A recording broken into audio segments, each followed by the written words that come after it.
आप में से कई लोग इंस्टाग्राम का उपयोग करते होंगे, इसीलिए सोचा कि आपके साथ एक क्विज गेम खेलते हैं। आपने इसका सही उत्तर बताया तो मिलेगा तो आपको कुछ नहीं, लेकिन अपने दिल की तसल्ली के लिए आप खुद को इंस्टा किंग या इंस्टा क्वीन समझ सकते हैं। तो चलिए शुरू करते हैं।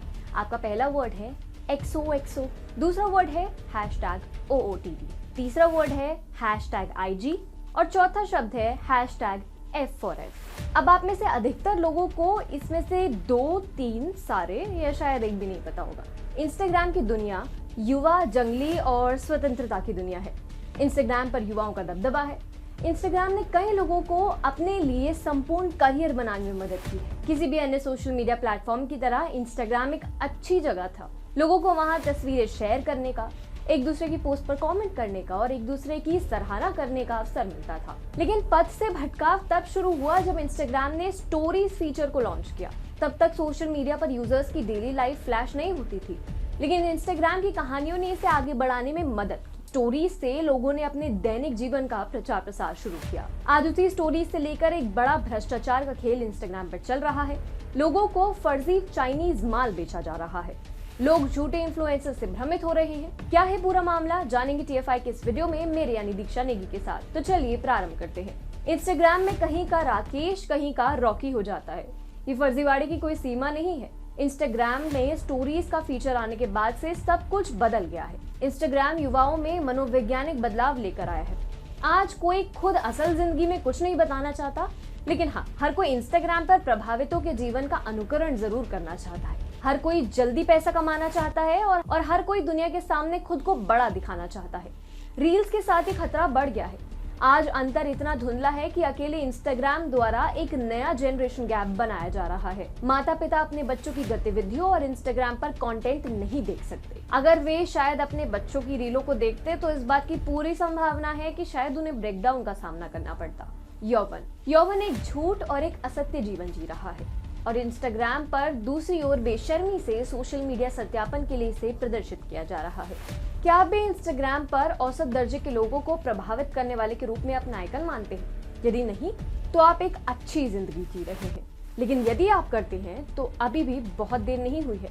आप अपने जीवन को फिर से पटरी पर ला सकते हैं और जो हम आपको बताने जा रहे हैं उससे आप शायद ऐसे प्रभावशाली लोगों को एक अच्छे कूड़ेदान में फेंकने के लिए प्रभावित होंगे। घर्षण रील्स जो नग्नता से भरी हुई है।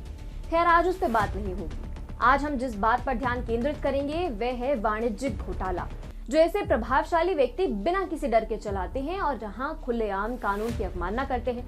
इंस्टाग्राम ने वास्तव में एक नकली दुनिया का निर्माण किया है। जब कोई इंस्टाग्राम खोलता है तो ये लगभग एक वैकल्पिक ब्रह्मांड जैसा लगता है।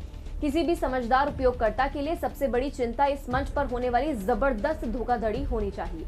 ये घोटाला उन प्रभावशाली लोगों से कम नहीं है जिन्हें युवा अपना आदर्श मानते हैं। आइए शुरुआत के लिए फर्स्ट कॉपी उत्पादों के बारे में बात करते हैं। भारतीय युवा उत्पादों के चौराहे पर खड़ा है। आज हर कोई ब्रांडेड कपड़े, जूते और एक्सेसरीज पहनना चाहता है, लेकिन एक द्वंद्व भी है जो युवाओं को परेशान करता है। उनके पास प्रामाणिक उत्पाद खरीदने के लिए पैसे नहीं है, लेकिन इस समस्या से निजात पाने का एक आसान तरीका भी है। व्यवहारिक रूप से सभी प्रतिद्वंदी ब्रांडों के फर्स्ट कॉपी उत्पादों की व्यापक उपलब्धता ने युवाओं को ब्रांडेड कपड़े और जूतों की पहुंच प्रदान की है। लेकिन ये खतरा इतना व्यापक हो गया है कि अब अगर कोई किसी युवा व्यक्ति को ब्रांडेड कपड़े और एक्सेसरीज पहने हुए देखता है तो सबसे पहले उसके दिमाग में ख्याल आता है कि उस व्यक्ति के पास असल में ये सामान जो है वो असली है या नहीं, बल्कि वह सस्ती और पहली प्रतियों को पहन के घूम रहा है, यानी कि फर्स्ट कॉपीज या ड्यूप्स को। इससे ब्रांडों के नाम में भारी गिरावट आई है। अंततः बड़े ब्रांड चीन के हाथों पीड़ित है, क्योंकि सभी पहली प्रतियां चीन से निकलती है, लेकिन बदले में बड़े ब्रांडों को नुकसान खुद ही उठाना पड़ता है। अब आपने कई लोगों को एडिडास, नाइकी जैसे बड़े बड़े ब्रांड्स के ड्यूप्स या फर्स्ट कॉपीज पहने देखा हुआ होगा। इन पे आए दिन काफी मीम्स भी बनती रहती है। अब लेकिन इसका एक कारण भी है।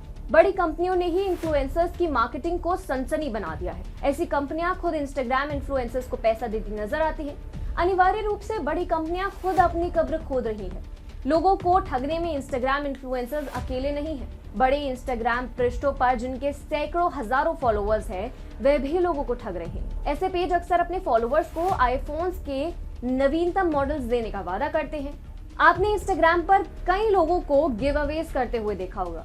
ये उसी का एक उदाहरण है। सस्ता ऑफर, जैसा कि उन्हें कहा जाता है। उससे ऐसे पेजों पर हर दिन लाखों लोगों को ठगा जाता है। कार्डिंग की प्रणाली का उपयोग कई युवाओं को उत्पादों के लिए भारी अग्रिम भुगतान करने के लिए भी किया जाता है, जो कभी आएंगे ही नहीं, क्योंकि विक्रेता होने का दावा करने वाले वास्तव में वित्तीय अपराधी हैं।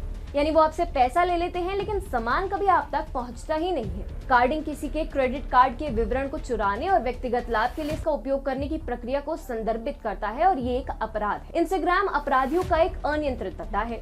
इन्फ्लुएंसर्स और समर्पित धोखाधड़ी करने वाले पेजेस संवेदनशील और कमजोर लोगों को सस्ते दरों पर सबसे महंगे फोन बेचने का वादा करते हैं। लोग आसानी से ठगे जाते हैं और इंस्टाग्राम पर अपराधी बड़े पैमाने पर लोगों को ठगने में सफल हो जाते हैं। यूट्यूब और इंस्टाग्राम पर भारतीय इन्फ्लुएंसर्स एक सामूहिक पंथ के नेता बन रहे हैं। उनके अनुयायियों का एक अंधा समूह है जो उनके इन्फ्लुएंसर्स द्वारा जो भी कहा जाता है उसका पालन करते हैं। इंस्टाग्राम पर इन्फ्लुएंसर्स लोग त्वरित नकद कमाने के लिए किसी भी चीज का प्रचार करने को तैयार है। फिर वे दर्शकों के सामने अपनी आय दिखाएंगे, जो दुनिया में हर व्यक्ति को इंस्टाग्राम से प्रभावित होने के लिए प्रेरित करेगा। इंस्टाग्राम को रेगुलेशन की सख्त जरूरत है। इसके लिए बड़े पैमाने पर सफाई की भी आवश्यकता है, जिसमें से कोई भी तब तक संभव नहीं है जब तक कि बड़े पैमाने पर उपयोगकर्ता इस बारे में अधिक जागरूक ना हो कि उन्हें कैसे इसके जरिए मूर्ख बनाया जा रहा है।